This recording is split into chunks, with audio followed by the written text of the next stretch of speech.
نبی علیہ السلام ته الله فرمایي چې اے پیغمبره تا ته ما سورة فاتحه درکړې،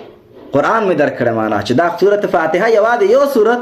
د قرآن کریم برابر دی. لا تمدن عینیک، چې کله دومره لوی نعمت الله تعالی درکړو، لا تمدن عینیک الی ما متعنا به ازواجا، نو ته د دنیا خلکو ته، د دنیا مال او دولت ته، د دنیا خلکو جیدات ته، د دنیا خلکو موټرونو ته، د دنیا خلکو بنگلو ته، د دنیا خلکو کاروبار ته، دې ته به نه ګورې، ځکه تعالی الله قوي نعمت درکړی، لوی نعمت درکړی چې قرآن دی. نو د دې وجې نه عالم ته، خاص کر هغه عالم چې دعوتګري، هغه به د دنیا نه ډېر بیزاره وي،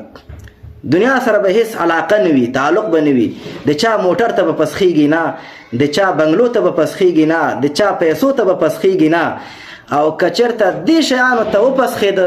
دا بیا دعوتګر نه جوړېږي. دعوتګر نه دی دغه عالم چې هغه د خلکو پیسو ته پسخېږي، دنیا او مال او جیدادو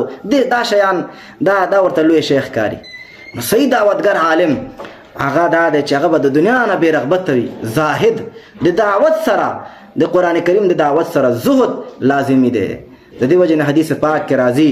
رسول الله صلی الله علیه وسلم فرمایي کوم انسان ته چې الله د قرآن کریم علم ورکړی وي او دا بیا خلکو ته ځان غریب معرفي کوي چې زه ولا غریب یم، څه نشته، دا دی هغه دی، الله به د انسان د تندي په منځ کې فقر ولیکي، فقر، غریبي، او تر قیامت پورې به دا انسان تر دې چې الله سره مخامخ شي دا به همداسې غریب وي او ذلیل وي. عالم ته دا پکار نه ده چې چاته ځان کم راولي چې زه څه نه لرم او غریب یم او فقیر یم، ځکه الله دې ته چې کومه سرمایه ورکړې، کومه خزانه ورکړې،